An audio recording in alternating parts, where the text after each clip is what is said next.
कोकण वसाहतीतील रखडलेले पुनर्विकास प्रकल्प मार्गी लावण्यासाठी संजय हरिभाऊ पाटील यांचा उपमुख्यमंत्र्यांकडे ठाम पाठपुरावा।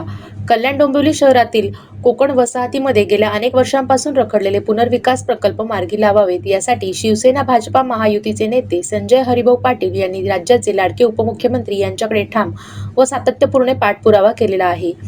कोकण वसाहतीतील अनेक नागरिक आजही अत्यंत जीर्ण व असुरक्षित इमारतींमध्ये राहण्यास मजबूर असून पुनर्विकास रखडल्यामुळे त्यांच्या जीवित व मालमत्तेचा प्रश्न गंभीर बनला आहे। ही बाब लक्षात घेऊन संजय हरिभाऊ पाटील यांनी उपमुख्यमंत्र्यांसमोर वसाहतीतील सद्यस्थितीची सविस्तर माहिती मांडत तातडीने निर्णय घेऊन रखडलेल्या प्रकल्पांना गती देण्याची ठोस मागणी केली। यावेळी उपमुख्यमंत्र्यांनी संबंधित विभागांना आवश्यक त्या सूचना देत कायदेशीर व प्रशासकीय अडचणी दूर करून कोकण वसाहतीतील पुनर्विकास प्रकल्प लवकरात लवकर मार्गी लावण्याचे आश्वासन दिले। या सकारात्मक भूमिकेमुळे वसाहतीतील रहिवाशांमध्ये दिलासा निर्माण झाला असून लवकरच ठोस निर्णय होईल अशी आशा व्यक्त केली जात आहे। कोकण वसाहतींच्या सर्वांगीण विकासासाठी तसेच नागरिकांना सुरक्षित व हक्काचे घर मिळावे यासाठी आपण सातत्याने प्रयत्नशील राहू अशी ग्वाही संजय हरिभाऊ पाटील यांनी यावेळी दिली आहे।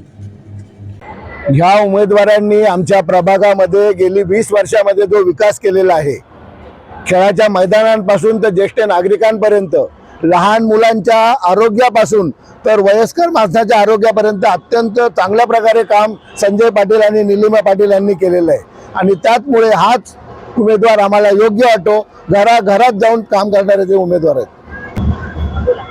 त्याचप्रकारे वैजयंती घोलपताई त्या माजी महापौर होत्या, त्यांनी त्यांच्या प्रभागाचा रामबागचा अतिशय उत्तम प्रकारे विकास केलेला आहे। या विभागातील कस्तुरीताई यांनी पण येथील सर्व कामे, रस्ते, गटार, पाण्यापासून सर्व व्यवस्था केलेली आहे आणि चारही उमेदवार सुशिक्षित आहे, म्हणून ह्या चारही उमेदवारांना निवडून द्यावा अशी आमची अपेक्षा आहे। कोकण वसाहतचा जो पुनर्विकास रखडलेला आहे तो पुनर्विकास सन्माननीय संजय पाटील, घोलपताई या चारही उमेदवारांनी आपले लाडके उपमुख्यमंत्री एकनाथजी शिंदे साहेब यांच्या कानावर घालून हा पुनर्विकास लवकरात लवकर म्हाडातर्फे किंवा एक चांगला डेव्हलपर देऊन पूर्ण करून घेण्याचं आश्वासन त्यांनी आम्हाला दिलेलं आहे। त्यामुळे आमच्या वसाहतीतील संपूर्ण मतदार हे या महायुतीच्या उमेदवारांच्याच पाठीमागे राहणार।